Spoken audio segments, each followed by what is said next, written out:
तर good morning मित्रांनो. आज होता आपण मामाच्या घरी लेकाच्या बहुत बोर मारत होता, कारण की दोघंही पोरं गेले होते मामाचे पेपर सोडवायला, कारण की जेईचा पेपर होता. मग गच्चीवर आलो तर इथं माझं सिंहासन दिसलं 1980 पुराणं. तर मग मला दिसलं इथं मोगऱ्याच्या फुलच्या झाड. लेकाच्या म्हटलं माझ्या गर्लफ्रेंडला मोगऱ्याच्या फुल देतो ना, होता बेलाच्या झाड.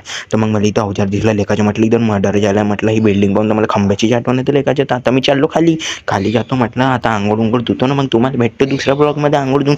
तर माझी आंघोळ झाली लेकाची. मला नाही का, तर माझे कपडे जे होते ते धुवायला टाकले होते लेकाचे. माझ्याकडे कपडे नव्हते तर मी दिवचे कपडे घातले लेकाचे. बहुत ढिले होतं ते लेकाचे. मला काही समजतच नव्हतं असं कोण कपडे घालते रे. म्हटलं ढिले डाले मग जाऊ दे म्हटलं. मग इथे नाही का बहुत पसारा पडला होता लेकाचे. कसं आम्ही बहुत अभ्यास करतो ना, म्हणून अभ्यास करू पुन्हा थाकून जातो, म्हणून पसारा पडला राहते. मग मी ना BSc ॲडमिशन ओपन केली आहे. तुम्ही येऊ शकता, माझा नंबर दिला बघू शकता. मी ना POP बनवायला टाकले लेकाची. म्हटलं स्टडी रूममध्ये POP बनवून टाकतो. म्हटलं मामाकडे पैसे नाही, मीनच बनवली. पण नाही का, मी ना POP तर बनवली, पण लेकाची मी किडनी विकली होती. म्हटलं विचारता आला का, एक किडनी मी विकून दिली होती. म्हटलं तर आता दुसरी बी विकली. जाऊ दे म्हटलं. मग गेलो आपण गच्चीवर पापड वाळू टाकले, म्हणजे सॉरी उन्हात टाकले.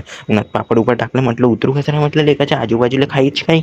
मला बहुत डर वाटत होतं रे. म्हटलं कसं ना कसं मग महिना का उतरूनच गेलो खाली. तर आता मी चाललो खाली गेल्यावर थोडा बहुत अभ्यास करून टाकतो. म्हटलं पुस्तक खोलतो तर लेकाच्या मला काही समजत नाही फिजिक्स. तर आता नाही का मला बहुत झोप येत होती लेकाच्या. बोर मारत होता. दोघंही मामाचे पुरं गेले होते जेईचे पेपर सोडायला. तर का म्हणता, लाईक करा, फॉलो करा, अजून सपा राईप करा. हर हर महादेव मित्रांनो.